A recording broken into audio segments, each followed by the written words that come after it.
Assalamualaikum warahmatullahi wabarakatuh.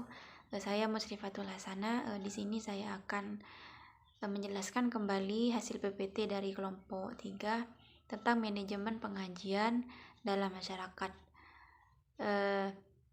Bahwasannya pengajian dalam masyarakat itu ada beberapa terdiri dari beberapa. Yang pertama, manajemen pengajian di rumah ustadz atau kiai. Yang kedua, manajemen pengajian di langgar, di surau ataupun di masjid. Kemudian manajemen pengajian dalam kelompok tahlilan. Yang keempat, manajemen pengajian dalam kuliah 7 menit. Yang kelima, manajemen pengajian majelis taklim. Yang keenam, manajemen pengajian dalam kursus privat. Yang ketujuh, manajemen pengajian umum. Yang kedelapan, manajemen khutbah Jumat. Yang kesembilan, manajemen pengajian dalam hajatan keluarga. Dan yang terakhir yaitu manajemen pembinaan kepribadian muslim melalui ESQ, yaitu Emotional Spiritual Quotient. Yang pertama yaitu manajemen pengajian di rumah ustadz atau kiai.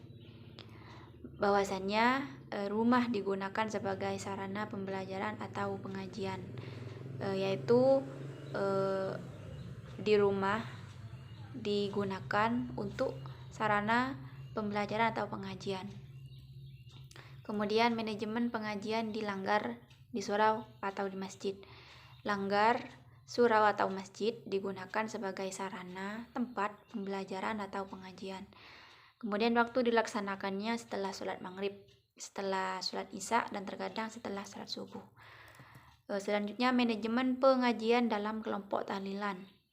Nah, tahlilan sendiri yaitu rutin maupun tahlilan hajatan.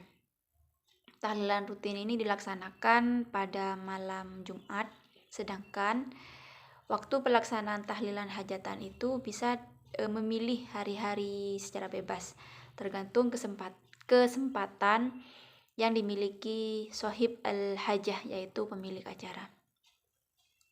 Selanjutnya manajemen pengajian dalam kuliah 7 menit. Kuliah 7 menit yang biasa disingkat kultum adalah pengajian yang disampaikan dalam durasi 7 menit. Maksudnya dilakukan dalam waktu yang singkat. Tempat pelaksanaan bebas, bisa di masjid, di kantor ataupun di sekolah, dan lain-lain. Selanjutnya manajemen pengajian majelis taklim. Majelis taklim merupakan perkumpulan pengajian. Motifnya adalah mencari ilmu agama dan mendapatkan pahala dari Allah Subhanahu wa Ta'ala. Pengajian ini khusus kalangan ibu-ibu rumah tangga yang merasa haus siraman rohani. Tempat pelaksanaannya yaitu di masjid ataupun di rumah. Selanjutnya manajemen pengajian dalam kursus privat. Model kursus privat ini disebabkan faktor kesibukan atau faktor ekonomi dan sosial.